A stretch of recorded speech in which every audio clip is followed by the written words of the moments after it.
खेसारी लाल यादव नाम है एक ऐसे संघर्ष का जिसने खुद से अपनी दुनिया बनाई है। और खेसारी लाल यादव नाम है एक ऐसे गरीब घर से निकले हुए बच्चे का जिसने कभी चुनौतियों से हार नहीं मानी और अब उन्होंने अपने हुनर से, अपने टैलेंट से अपनी पहचान बनाई है। और वो मेरा छोटा भाई है। खेसारी लाल यादव का आज जन्मदिन है। खेसारी में आपको ढेर सारी शुभकामनाएं देता हूं। खूब खुश रहो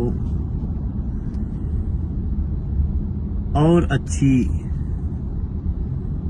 अपनी सारी प्रतिभाओं को समेटकर और भी अच्छी योजना के साथ दुनिया पे छाए रहो। Happy birthday.